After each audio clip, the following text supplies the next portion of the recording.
Good evening, everyone.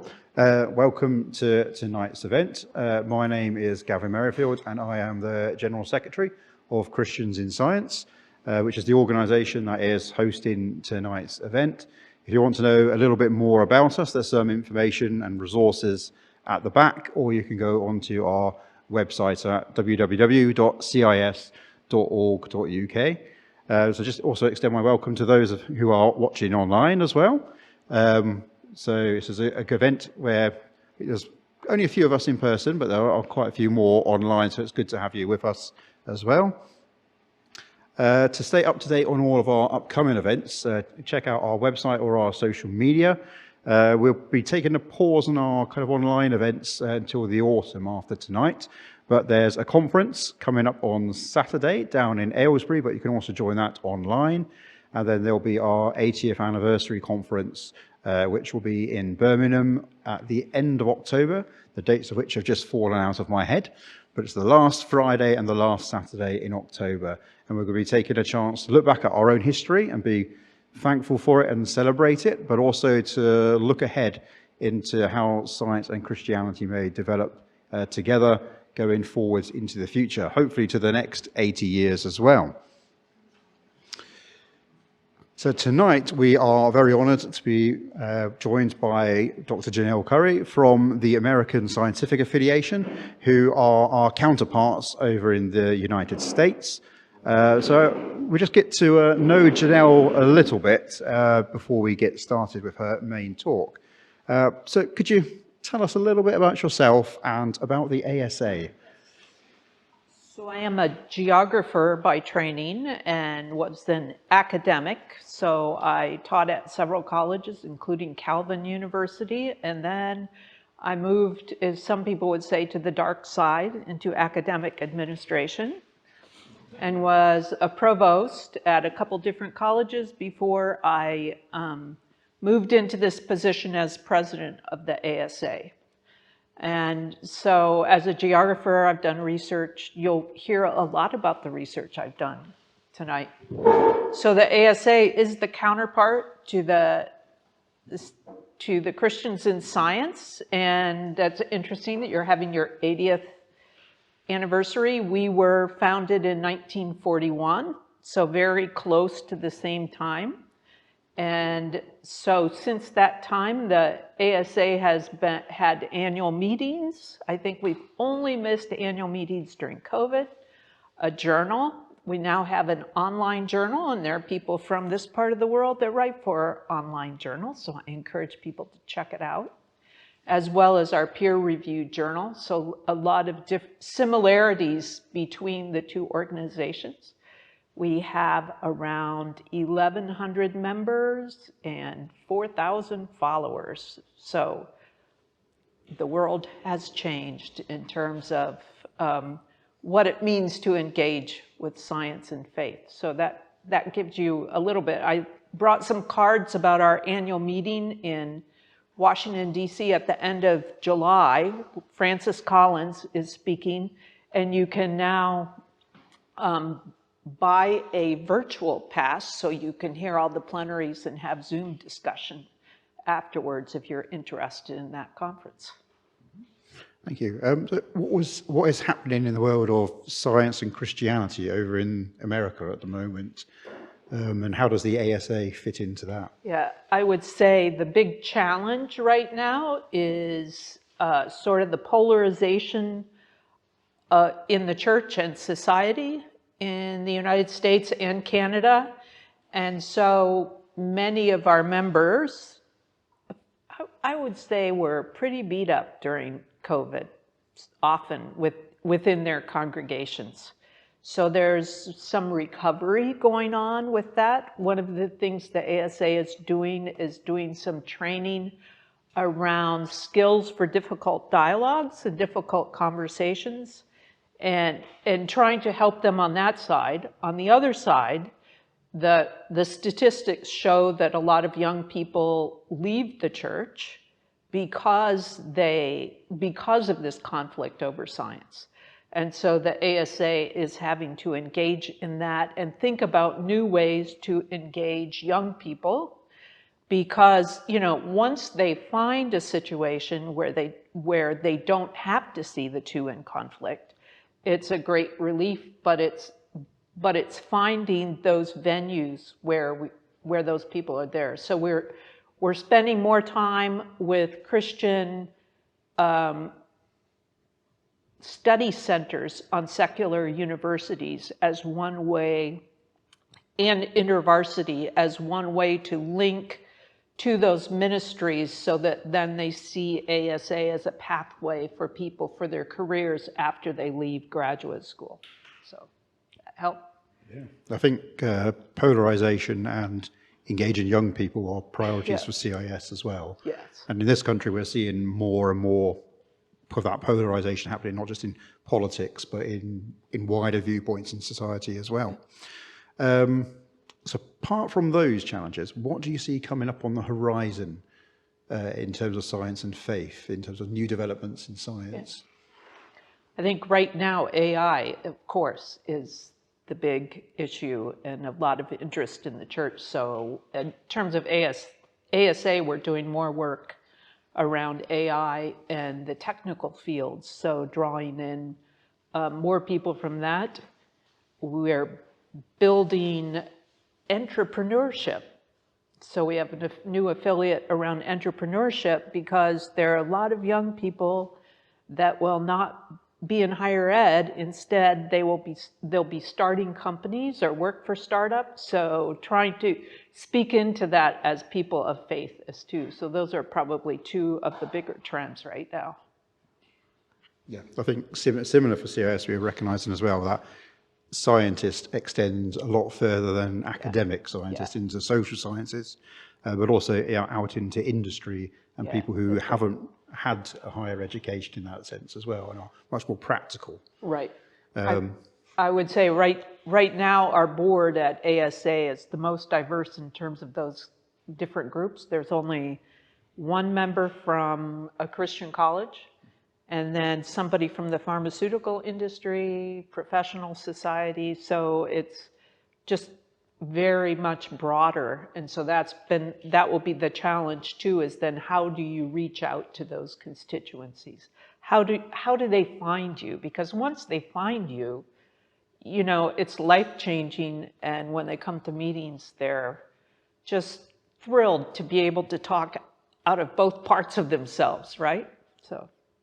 Yeah, I think increasing diversity is something we're looking at in CIS as well. Because I think historically we've not been very diverse, but we're much more conscious of that now. So I think that's helped us get to know you a little bit and where the ASA is. What have you been doing to bring you over to the UK? What's been going on here? Well, I'm initiated this trip because as the president of ASA, I'm one of the honorary board members of Templeton, and they're having their annual meeting in Dublin on the 21st to 23rd. And so that's what started it all. But I also have several very good friends. I spent some time in Hong Kong. And so I've had several very good friends who've ended up in London. And I have wanted to come and see how they're doing, because they would say very little over social media or email or anything. So that's one of the things I did before I came here. And then visited the Faraday Institute. And then it turned out there was this conference in Manchester, and I talked to Gavin. So I'm on my way to Glasgow. And in between this and the Templeton meeting, I'm going to go hiking on the Isle of Arran, where the curry roots come from. So my cousin is meeting me in Glasgow, and we're going to spend a few days hiking. Fantastic. Hopefully you have some midge-free weather as well. Yeah, that's right. So. That's the hope. Anyway, so we'll move on now to, I think, to the meat of our evening, which will be your presentation. So the format will be that Janel will give her talk, and then we'll do kind of questions and discussions at the end. For those of you who are online, if you put your questions into the chat window on Zoom, we'll read them out. You can do that during Janel's talk as well as they occur to you. I think that's quite helpful before you might forget them as well. There's some paper on the desks for people here in person, and we'll try to wrap up maybe at about 7:15, something like that. If you want to if you're in person, if you want to grab tea and coffee or snacks, feel free just to go up and do that as well. So I'll hand over to Janel. Very good. I think I'll stand so I can see my slides a little bit. Today, what I'm going to talk about are the elements that go into a Christian environmental worldview. And this is based on a lot of research I've done over a long period of time. So it's sort of a synthesis of a framework that I've developed out of these research projects that have ranged from 8 different farm communities in Iowa to an analysis of sermons post-Hurricane Katrina and Asian tsunami on views of nature, to seminarians from different traditions. But it was primarily an American audience, so maybe it's really about me trying to understand my own culture, right, as we do. So, and I am a geographer who works at the intersection of nature and humanity. So environmental policy and things like that. And so as I've done this research, I've become more and more fascinated with the idea of the worldview that's underneath. What are the assumptions that people are making? So what is a worldview? A worldview are beliefs that are often unconscious and assumed that are held across a community group, not by an individual, but across a group. And these beliefs are key to understanding resulting institutional structures and collective responses that result in measurable social consequences. So it's really about, you should be able to see a worldview reflected, for example, in natural resource policy. That's what I'm always looking for. What are the societal worldviews that somehow shape the way we shape policy, and that in turn shapes our views of nature? So what do the range of worldviews look like? And I'll give you 2 examples from 2 different people in the United States. The first one is a Baptist seminarian, and these are Baptists that are on the fundamentalist side. My father was a Baptist pastor. He was not. He was much more conservative, but not fundamentalist. So the Baptist seminarian said, "But the land for us is not as important.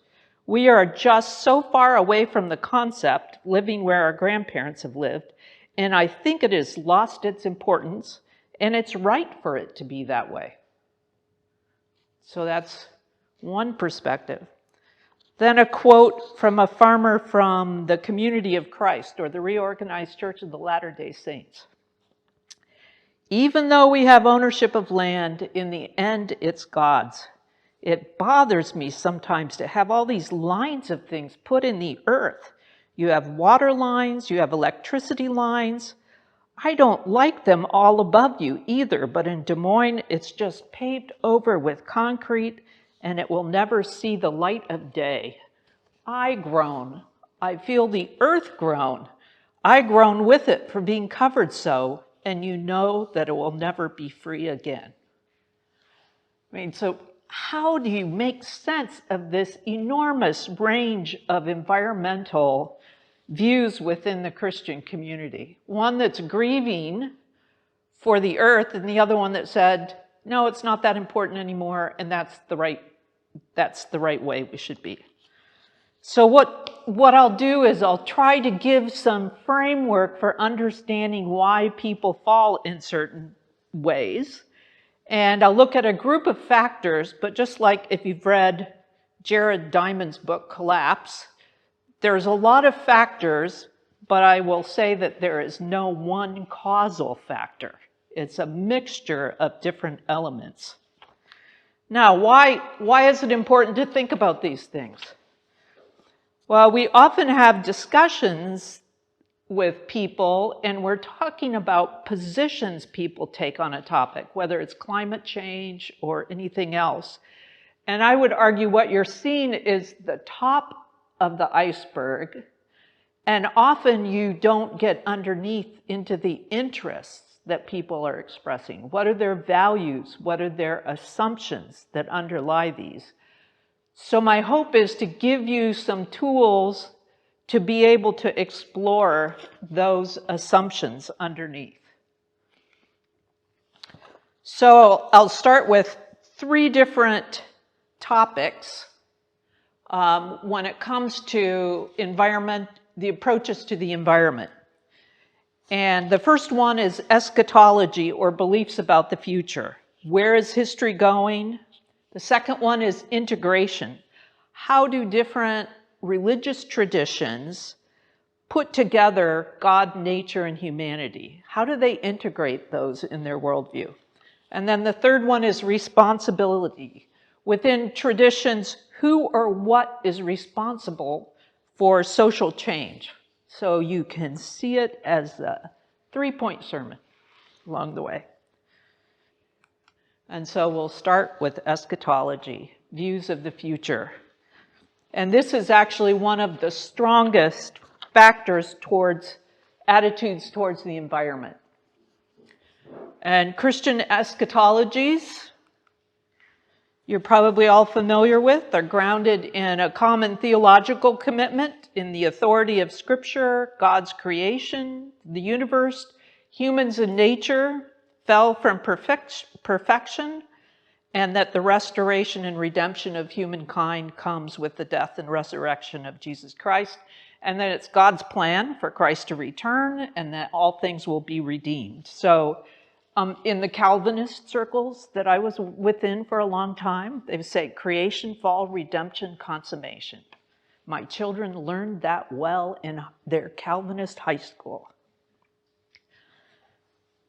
So let me add some complexity to that now. Here's a quote by a Calvinist farmer. "We've begun our eternal life, the opening chapter. The whole thing of stewardship is certainly part of now and part of eternity. The whole comparison between the seed and the full-grown tree and our body and our resurrection body. There's a connection, but still you wouldn't believe that a huge oak tree could come from a tiny acorn, and I don't think you can even begin to fathom what life hereafter will be if you think of ourselves now as the seed." Now, in this quote, you can see that there's this presumed relationship between the present material world and the future existence after Christ returned. So there's expressed a hope not only for humans, but the earth itself in this vision. So the present involves living in this in-between state when there's not full restoration, but still the earth is not discardable because there's a continuity, even in knowledge, between now and eternity. Now, this is quite a contrast to dispensational beliefs, which are on the Christian fundamentalist tradition. Dispensational theology and eschatology is really often used to characterize American Christianity in general.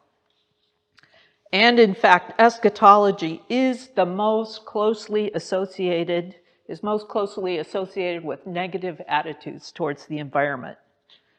Dispensationalists, often referred to as Christian fundamentalists, teach that believers will be removed from the physical earth at the time of the return of Christ, and that there's no continuity between the present and the future, but rather you look for signs of increasing violence and natural disaster to mark the return of Christ.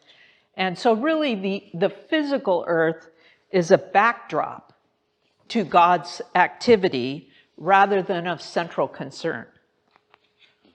So I'll give you a couple quotes by dispensational seminarians. One is, the other thing is that this world is not the end. I'm not saying that we shouldn't try to get too comfortable on this land, and I'm not trying to sound like we should disregard our stewardship, but ultimately it's going to be God who is going to redeem, and we shouldn't look to make this world our end or eternal home. And what's the famous hymn that sort of reflects this? We'll see cross-culturally that this world is not my home, I'm just a passing through. You know, so that's an American gospel hymn that really reflects this viewpoint. And a lot of people growing up sang this all the time, so it reinforces that viewpoint. And then another one that shows that nature remains on the periphery is one that says, our relationship to God is what makes the land important. It's not the land that it is important in and of itself. So this worldview, dispensational worldview, can be visually seen in a diagram drawn by one dispensational seminarian. Now notice the distance of both people and nature from God. God is nowhere close. He has to go through people to get to nature. So the dispensational eschatology is important for understanding relationship of Christianity to environment, but as a poster says that hangs on my wall, for every complex question there is a simple answer, and it's wrong. It's much more complicated than this. Now, the reason why in the American context it's much more complicated is that American theocracy or American culture and dispensationalism have become sort of melded together. And so Christian dispensationalism or fundamentalism is very homegrown, even though it came from England originally. Americans have incorporated it into their culture. And so this tradition includes strong anti-communist, socialist ideology, and it really reflects and shapes the larger American individualistic society. So there's something in sociology called the dominant social paradigm. So it's a measure of the sociology of an American worldview. And if you looked at this, utilitarian views of nature, support for individual property rights, anti-government sentiments, and the belief in the free market, you could be reading about American dispensationalism. But it's tied to this American dominant social paradigm. So, is this religion or is this American culture? It's very hard to unpack. But you see that certainly played out a lot in the United States right now, where you have people that identify with Christian things, but they really are not, it's not like they're involved in a congregation, but it's intertwined with the culture of Americanism. So, eschatology. You know, it's important to look at eschatology, but it's not necessarily the smoking gun, because we'll see that there are differences. You saw the differences even in the Calvinists, in that these are very conservative Christians, yet they see a continuity between the present earth and the future, whereas dispensationalists have a different view on that. So let's look at human nature and God integration. How do Christian traditions theologically construct the relationship among humans, nature, and God? And I want to illustrate this with a couple stories. And while you listen to these stories, think about the model of human nature spirituality integration that's being expressed. Now, my first story is from the Homa tribe, a Native American tribe in southern Louisiana, where I spent a year and a half working. My assignment was to prove that they were who they claimed to be historically. So while collecting ethnographic material, I met an elderly Homa woman who told me that when she was young, these creatures called woodsmen lived and ate in trees. And they would come down and grab babies and kidnap them and take them away. Well, one day when she was young, the men were out hunting, and the woodsmen came, and because they could tell they were coming because they could smell them. So the women lit tobacco to keep the woodsmen away. Now, when I asked her, being the good rational Westerner that I am, whether these woodsmen still existed and lived in the bayous of Louisiana, she gave me a very puzzled look. She said, well, the forest is gone. Because of the oil drilling, the cypress forest has died. So the oil rigs have caused the saltwater intrusion to come up. So it was like, well, where would they live? Now, see how the environment changed, and then the mythology and spirituality had to change. So it's an example of a fully integrated view of humanity, nature, and spirituality. I think it was probably this was early in my career, one of those times where you go, whoa, the world, there are a lot of interesting questions in the world, and this is enough to keep me busy for a long time. Now, if you think such integrated worldviews are limited to traditional societies, I want to tell you about an Iowa farmer I talked to who said to me, you know, he noticed that all of the birds went away during the farm depression of the 1980s. And he had shared this observation with his brother-in-law, who had noticed the same pattern. And so I asked him if he thought it was about plowing fields from fence row to fence row, you know, thinking land use change and habitat. And he quickly clarified. He said, no, it has to do with we were really depressed. And now they've come back.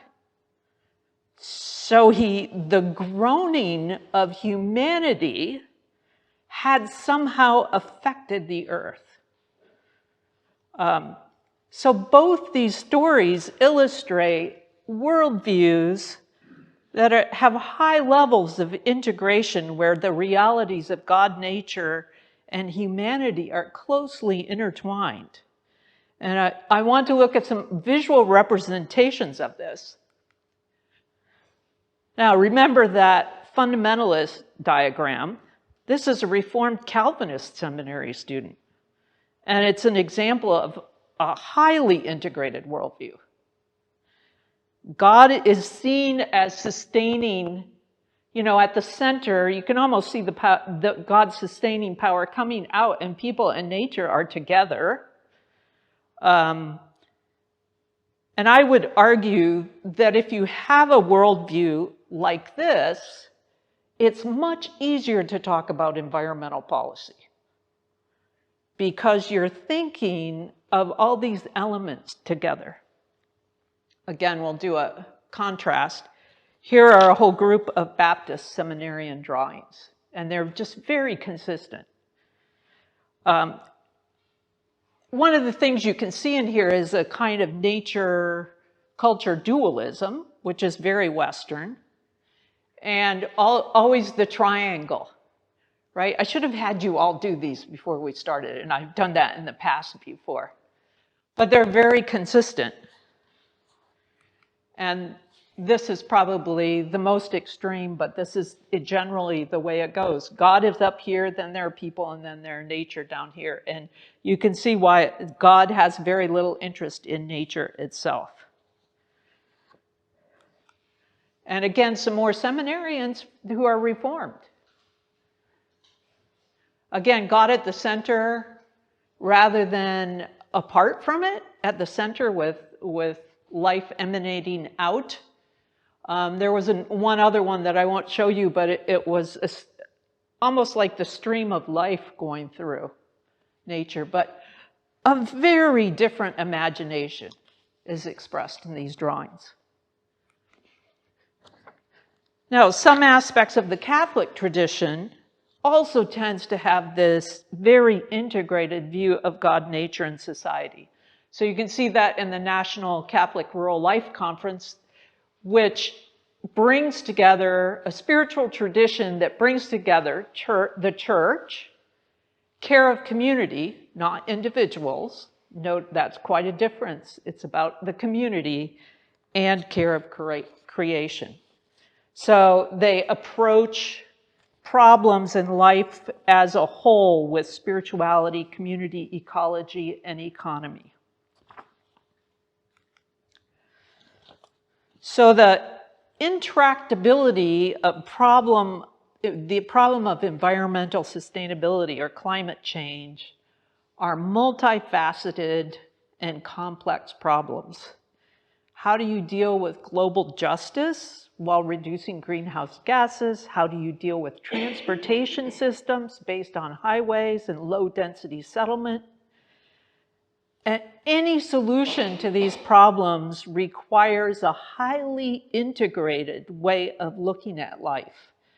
And I would argue you have to look at a life where you go, especially Americans, where less space, smaller homes might actually lead to more neighborliness and a better way of life, a greater sense of community.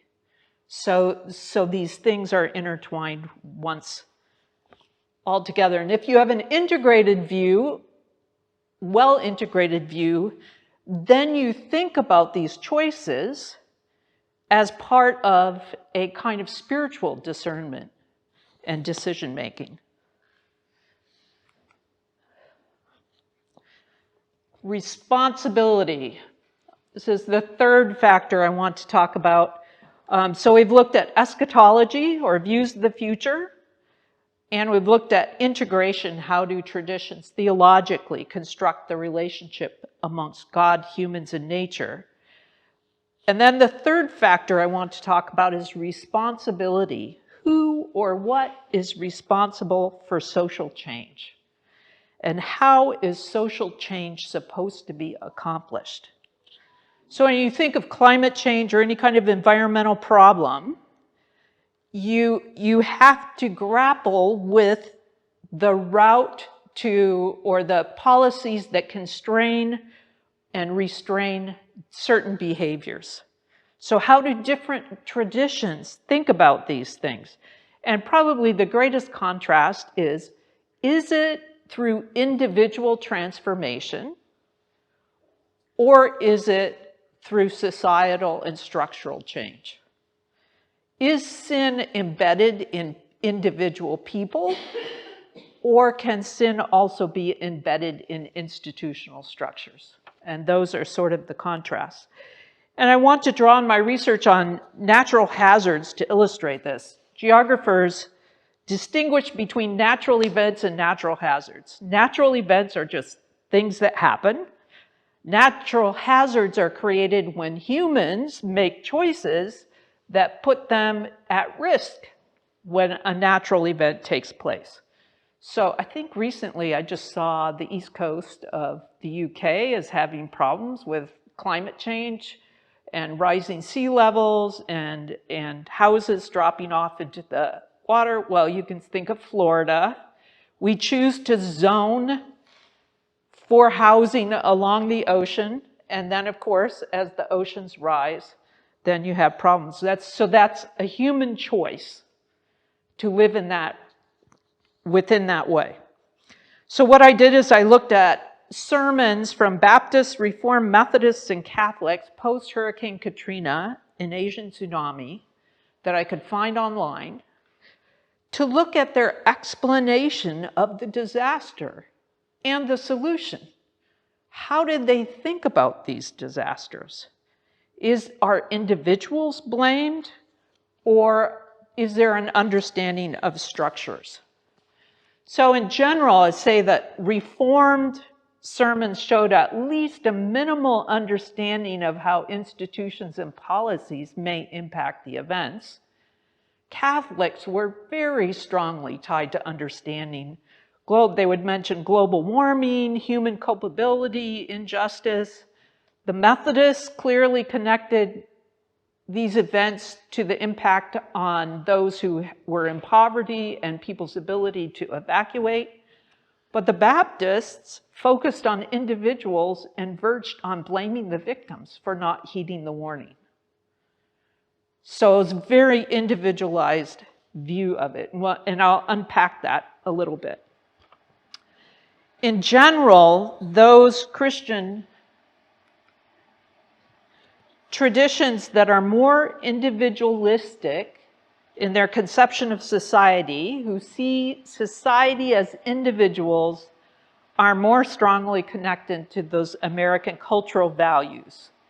And I would say, whether they're on the right or the left. On the left, it's individual activism. On the conservative side, on the right, it's individual conversion. It's still a form of individualism. The individualists see problems embedded in a lack of morality in individuals rather than communal oriented groups that see problems embedded in society and want to then try to change structures of society. Now, this plays itself out in church structures, too. You know, church structure and history are other elements in this formula for change. The sociology of church structure can't be ignored. So evangelical culture is shaped by independent congregations and often high mobility. I had a colleague at Calvin College in history who said once, I'm so angered lately by the evangelical right in their kind that I wanted to make a big public gesture of disassociation from them, but to whom and from whom would I resign? You know, it's sort of amorphous. So for evangelicals, structure in comparison to other traditions is absent. And this has meant that change within an evangelical circles, at least in the United States, has tended to be personality driven, Christian publishing and broadcasting. And this is really in contrast to those traditions like mainline denominations of the Catholic Church that have a hierarchy. And so you have a structure that you work with through change. So very individualism versus a kind of more communal approach.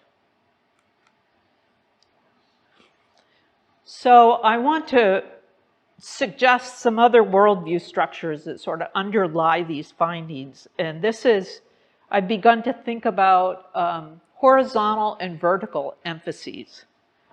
And so the first way you can think about horizontal or vertical worldviews is to think about the physical world. So how do people relate to the physical world? And I'll just start from an example of Reformed theology shaped by John Calvin. John Calvin embraced the created world. In fact, he argued that knowledge of nature was a gift of God and that the willful ignorance of science and learning were reprehensible. He saw God as continuously providing the various entities the energy and ability to function in the way that they behave and operate. You can see that in those Reformed seminarians, those views of God emanating his living force in some ways out through everything. So they have a strong horizontal orientation when it comes to the natural world. They're supposed to learn about the natural world. They see humans and nature sort of embedded together, and in their eschatology, their future together. In contrast, Baptists' reference to nature is often as a tool that's used by God to either punish, teach us lessons, or used to give us a warning of the second coming. And so I would call that a very vertical orientation in terms of nature. Not to understand nature, but it's merely vertical to God, that God is using it to teach us something. You know, uniquely, Catholics talk about the goodness of the natural world, which is another element of that horizontal orientation, that it's something that's good. So you can think about the natural world and the horizontal and the vertical. But you can also think about, how do people think about other humans? And so the orientation in relationship to the human community. Are events like the tsunami and Hurricane Katrina used to call people to focus on their relationship to God, or used to call you to think about your relationship to other humans? So in the case of the sermon study on natural disasters, the more communal traditions reflected in Reformed sermons sort of showed both. You ought to be worried about your human community, and you also ought to be thinking about God. So for example, it should be individual compassion, but communal responses. Catholics, again, were the most communal in their way of thinking about these events. In addition to pointing the congregation to thinking about peace and justice, dignity for all humans, and almost an opportunity to serve others and identify with others that were suffering. Now, the Baptists really emphasize that vertical response. So it's really asking you should individually be generous, but really this should cause you to think about your personal repentance and the need to witness to other individuals to get right with God. So that's what these events those were the calls that came out of these events. So the strength of the vertical versus the horizontal orientation is, evidence in these two. And the dominance of the vertical orientation combined with individualism really leaves very little theorizing on the role of the state or human institutions in contributing to the environmental crisis. It all ends up being very individualized. One other sort of side note is, the differing responses to the meaning of people suffering in these events. Is suffering in natural disasters the result of individual sin and moral weakness? Or do such events call individuals and communities to respond out of their faith commitments and serve those who are suffering? And I think it was the Catholic tradition that kept talking about that it allows us to be instruments of grace to our neighbors. So it was very much an opportunity to serve, whereas the Baptist fundamentalists, it was much more blaming the victim for not getting out of New Orleans. They should have heeded the warning. It's an abstract use of nature, not understanding science, but using it as a rhetorical tool. So it's complicated. Environmental worldviews. There's an element of eschatology. How do you see the future unfold? How do you put together human, land, and God? And how do you integrate? What's your imagination like? Theological imagination? Who has responsibility for change? Is it embedded in individuals, or is it also embedded in structures and policies? God's channel of grace, is it as individuals, or are we called to be corporate? And those vertical and horizontal orientations. And really, ultimately, it's also about hope and realism. How can you be realistic about things but still be hopeful, which makes you move out and serve others?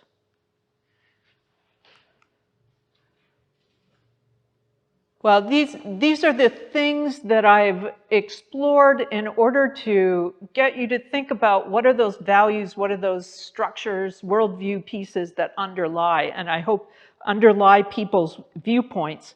And I hope that that's given you some tools to think of as you ask clarifying questions of other people. Like, why do you think that? You know, help me understand.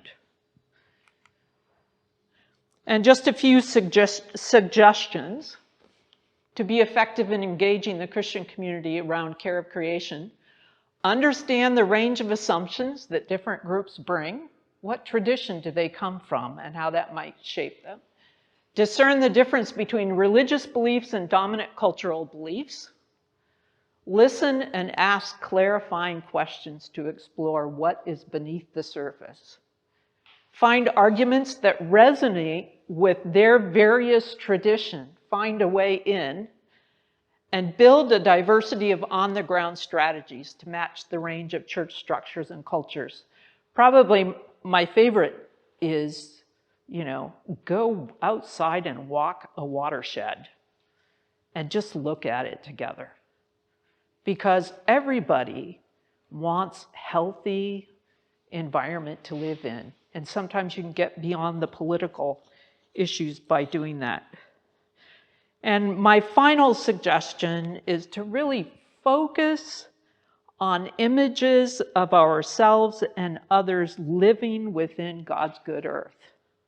Our best images of what it would look like to live within God's good earth. So always encourage people to work toward a world that reflects shalom, where humans are at peace with God, with God's good earth, and with each other. And just imagine what that flourishing points us toward.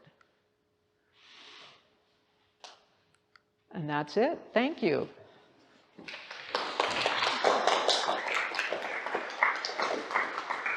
I would love to hear your response from a very different context than much of this research. Yeah, while you're formulating your questions, just say thank you for that. It was absolutely fascinating. I was really interested in the point you made at the end about breaking it down by different types of groups and different types of churches. Yeah. Have you approached it at all as a collective, trying to bring those very different viewpoints together at all to share amongst themselves? Or I think it's better to take on projects, the concreteness of something across denominations, and maybe find a common physical project to work on. And then it's in that context that maybe you start to explore those differences and try to find out what those attitudes are or what the attitudes are that are underlying what they might be saying. Is that what you're meaning? Yeah. That kind of thing? Yeah. Like in Grand Rapids, one of the things we did is we did have an urban watershed that was very degraded. And so thinking about, you know, what could we do? And you think the only institution that crosses the entire watershed are churches. So working with multiple denominations to look at this watershed, and of course they could do something concrete on their own land and individually in their houses to put in rain gardens. And you walk it, you look at it so that they see the progress. So it sort of cuts through that. But also giving people the language to understand each other's differences is helpful. is there any kind of one particular viewpoint you find the most tricky to work with? Well, I find the American fundamentalists, especially the extreme eschatology, very difficult because there's a devaluing of the physical earth as having any meaning whatsoever. I find that to be, to find a place where you might interact with people on that, often they like to hunt. So it's a way of, well, then they would like to conserve the hunting, the rural areas for hunting. So it's, again, looking for those common interests that move it forward. But many in that category would be very difficult. Is there a danger maybe of some of the ones who are more positive about environmental stewardship? Maybe that they're too relaxed maybe on the other side about it and maybe don't see some of the dangers that are approaching? Yeah, I would say, maybe not a religious worldview, but an environmental worldview that I would struggle with the use of the environment and wilderness areas set aside so that people with money could go and have spiritual experiences, right? So there's also that end of it that then that is not highly integrated worldview. It's, again, nature is separate from humans. Humans go there, but you preserve it for your ability to go hiking and a spiritual experience, rather than thinking about how everything holds together.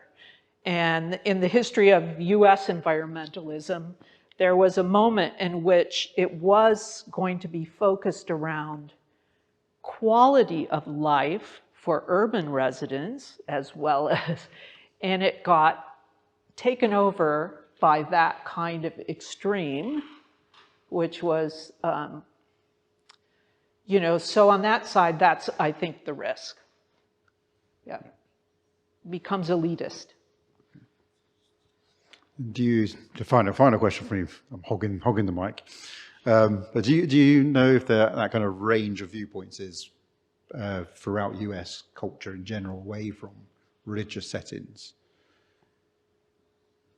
In terms of environmentalism? Yes, yeah. I think they're reflected in these same categories. Like you have the ones that, the strong American worldview that are very much property rights, individualism, and those elements. And then you have gradients, and you have the far left, which wants to preserve nature for itself and are very biocentric.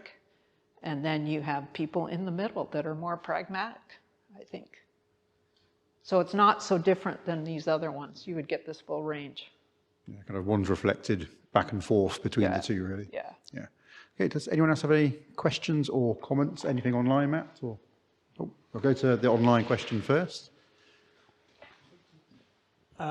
So from Todd, thank you for a very informative lecture. Perhaps we should also add to the suggestions prayer. Yeah. I think prayer comes before you engage with, particularly before you engage with groups that you know are going to be in a different place, because you need to be open to listening. You need to have questions that are not defensive, but really have an interest in understanding where they're coming from. And I think that kind of, taking on that kind of posture is only possible with prayer and being able to sit in a quiet spot before you engage.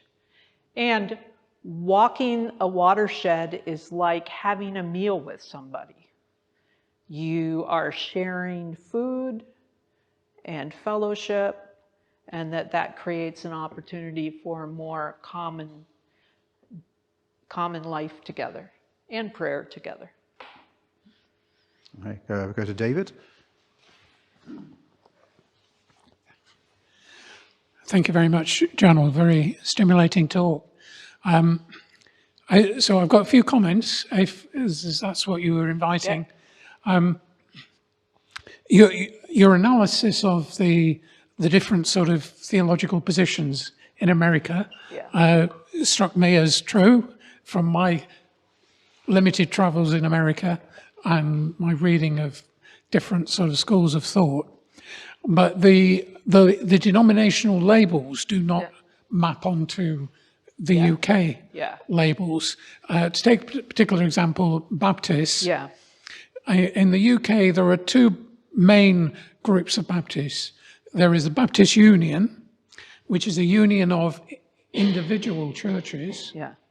and then there are lots of independent Yeah. Baptists, that are not part of Right. a denominational structure. Now, with the independents, they would mostly be reformed in theology. Okay. So they would be totally the opposite of many of like the Southern Baptists Yeah. in the USA. Yeah. And also many in the Baptist Union would also be reformed in theology. So one of the other factors that I think is holding the church back in this whole area is that there is a lot of teaching from leaders across denominations, amongst conservative Christians, that the number one role for some young man or maybe some young woman is to be a minister, a vicar, or a preacher in the church, and to lead a church, lead a local congregation. And there is a general bypassing of any systematic exhortation for people to go into all manner of careers and all manner of callings, and to represent, use their talents for God in those spheres, including particularly, of course, going into politics. Yeah. And the general feeling is that politics is a dirty business and it's no place for a Christian. There are Christians in politics who do a very good job, but, they're comparatively few. So those are my comments. Yeah. And I think when that point about the cross-denominational sort of sharing, I think in the US context, that's in some ways how that fundamentalist worldview has now gotten into other denominations, so that you even have pastors who would not be that, having to deal with congregants who've been listening to that and trying to sort that out with them.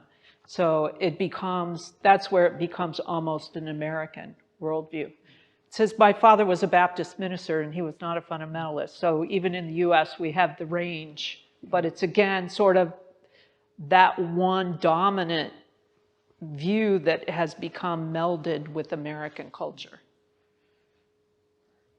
That's where it's helpful to have the UK, because we can always say, well, that's not the way it is in the UK.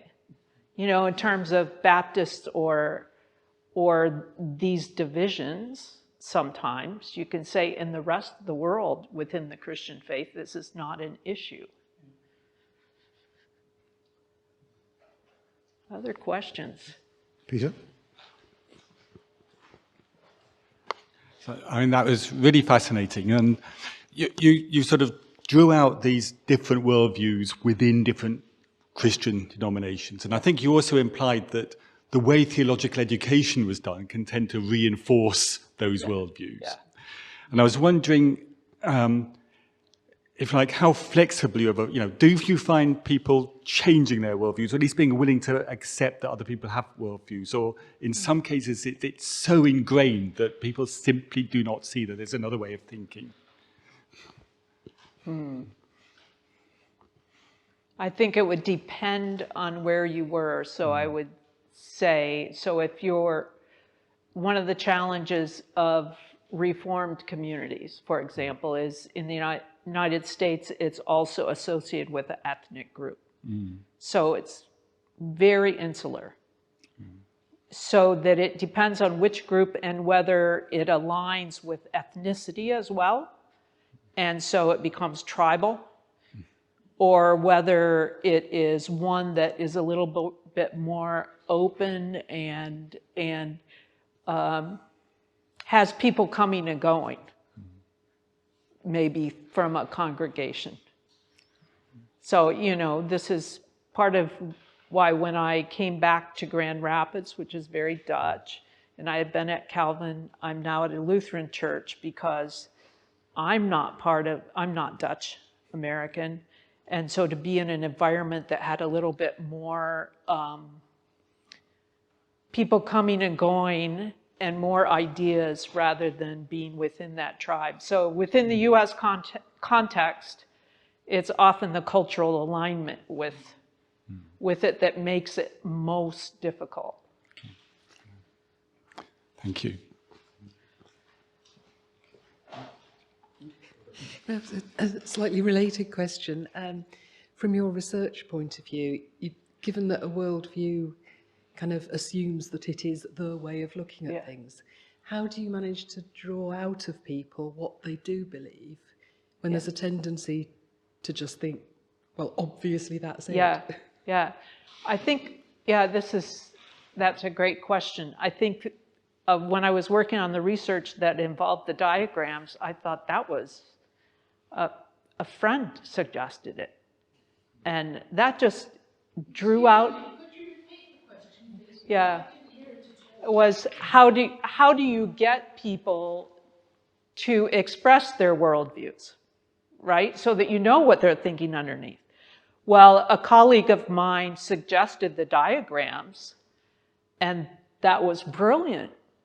And I've done these overseas too. And like if you have a Buddhist who does ask the same question, it will just be a circle.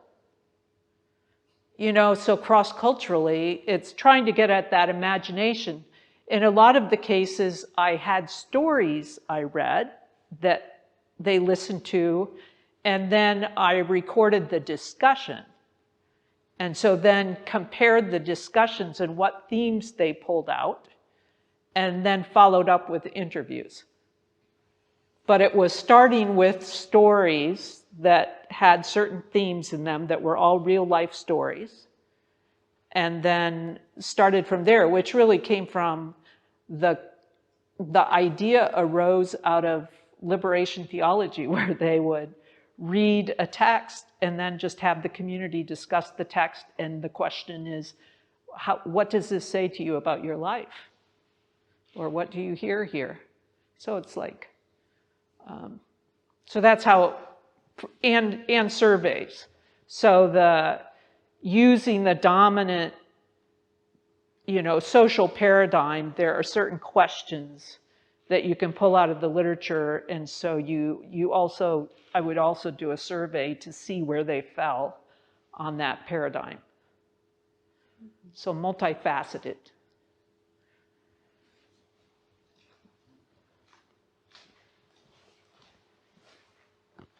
Question at the back. Thanks. It was a very entertaining talk, very interesting talk. I was trying to understand a bit about dispensation.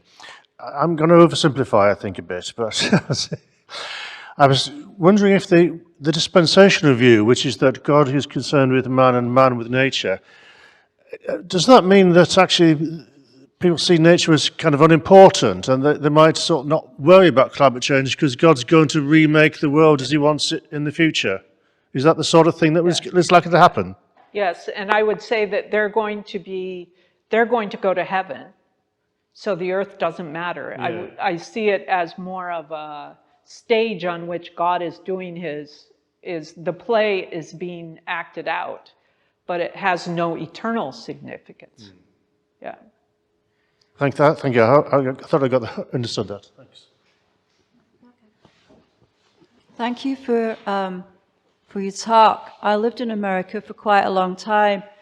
My city was New York. And I've been to a lot of churches, and from the very conventional churches to the wild charismatics. And so I understand the differences. And I want you to, it's come to me that there was an expression over there that was always said, but I can't get the order right. God, family, what was the next one? There was another word after that. It was like God comes first and then your family comes second. And it was like if you get that balance right, then it's right. But I was just thinking, because I'm still in touch with my friend Marion, who works with the international students, and she's no longer in New York City. She did about 35 years there as a missionary. And I used to go to her Friday night meetings, and there were students from all over the world, and they were studying in New York to be, you know, in the health service or all kinds of careers. And they come to the Bible study in the meal, and sometimes the questions they asked and what they thought of the American culture, it's quite revealing. And I think we're finding the same thing is happening here now. Yeah. Because there is a polarization. I think there always has been a polarization with young people in their 20s and their 30s, and especially at the academic end. And people that have really studied, and anybody that's got a higher level of intelligence, it's like you find it hard, or I find it hard, and people like this find it hard that you're talking about, to find a church where you can express yourself and what you think and feel without being patronized or told you wrong. Yeah. Because I'll say something. America, I thought, was a real blessing to me. I never heard anyone say no. I never heard anyone say to me, you can't do that. Whereas over here, it's like, we don't believe like that. Yeah. We don't think like that. No, you can't. Know your place. Well, you know, if you happen to live in a working class town, you're branded. Yeah. So America was very, very freeing, because there was things that the churches did there that I've never seen here. And I am English and I grew up here, but I've never, ever seen anything like that. So despite what they think, it seemed like a wide sweep when you were talking about it. And it seemed like a wide sweep. And I think to myself, of all the people that went to Calvary Baptist Church on 57th Street in Manhattan, did they all think the same way? Yeah. Yeah. Did they all feel like that? Because it is true that America is also what you said, that the American culture is closely embedded to the Christianity that they preach. It is the American way. And, you know, but there were so many people that I met, and I think they weren't all programmed, or even in the charismatic church, there was discussions and arguments, so I don't think that's right. And, you know, Calvary Baptist Church had a Bible school, and one reason I went to that church was because it had a Bible school. And, you know, I could go to Bible school. And so I know I'm taking up a lot of time, but I just want to thank God I went out there, because I learned more about the Bible than I'd ever learned in my entire life. And it gave me, I came back, you know, and I had a higher level of faith, of prayer, of everything else, because that's what I learned. So I find it really interesting, and I don't have any answers, because I think there's a cultural revolution in this country at the moment. And I think it's difficult for people, you know, to be able to express themselves, because the church is very, very bound up in traditions, and we do that here, and blah, blah, blah. But it's like, you've got to think about these people and how they feel and what their lifestyles are like and where they've come from, how they grew up, and everything else put together. So, sorry, I talk a lot. I'm rambling, so it's been fantastic to come to this. It's really given me a lot to think about. Thank you.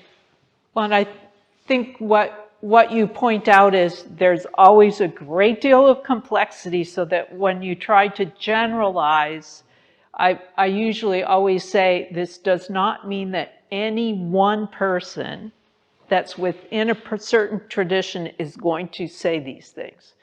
It's trying to understand sort of the range. But what you also point out is, you know, every culture has its pros and cons, right? It just they're rich entities, and they have a lot of complexity and goods, bads, neutrals. Yeah, thank you for that comment. That's brilliant. I think we get too used to, maybe in the UK church, kind of looking down on other churches in other parts of the world. But because Janel's talk's been shown there's huge diversity in the American church. And even within those denominations, there'll be even more diversity. And so there's a lot we can all learn, I think, from each other. So we've got one final question, and if it's a quick comment, we'll go to quick comment from David first. What is the question? Hi, Janel. I wondered, with the ASA membership, which you're the president, where is the majority? Where do the majority of the members come from in terms of church affiliation? That's a great question. I would say they tend to come from more evangelical or non-church as growing up. Yeah. And so many I encounter are now in Presbyterian churches, which is really interesting to me. Yeah. And I think it's because of the science and faith issue, they find more space there. Yeah. So a little bit maybe more intellectual, or at least don't degrade the science side of them. Thank you. Okay, one final question from online. Do you expect there will be characteristic differences in the form of free academic engagement, or will it be more constrained church doctrinal engagement where a biblical line is sacrosanct? What considerations are needed to transfer between the two domains? Okay, read it again. So, do you expect there will be characteristic differences in the form of free academic engagement, or will it be more constrained by church doctrinal engagement where a particular biblical line might be sacrosanct? So I think, is there going to be more conversation, or is there going to be more of a line taken on things going into the future? You mean within traditions? Yeah. You think? Wow, that's... You can always say, I don't know. Yeah. So the future is Presbyterian. Yeah, I'm not sure where it will go. Only God knows where it will go. I see a lot of movement in the United States to build places where people talk to each other more on the ground level and sort of ignore the politics at the top. So you do see a lot of movements that way that involve crossing a lot of boundaries right now that are quiet and they're local. So, you know, to me, that's where God is working and where hope is. So that's it. Mm-hmm. So just to finish off, what's next for you and this research? Well, this research, a lot of this has been published. What I'm working on right now is something on Christian formation and how the formation of a scientist have parallels. The process of the formation of a scientist and mature Christian formation in terms of it's done within a community. Their community understands, you know, there are certain rules of evidence. So anyway, that's what I'm working on, a manuscript that thinks about that. So We'll maybe look forward to another talk on that then as well. Yeah, next time. So I think we'll draw things to a close for tonight. So we could thank our speaker again in our British fashion. Thank you very much. So, lots of good questions. Thank you. Thank you. Thank you all for coming tonight, and thank you for joining us online. Thank you for your questions and excellent comments. Just a reminder, our next talk will probably be in September online, but there will probably there are 2 conferences that you can join us as well this Saturday, and then look out for that one in October as well. That's promising to be something very special as we celebrate our anniversary. But that's all for tonight. So until next time, take care and God bless.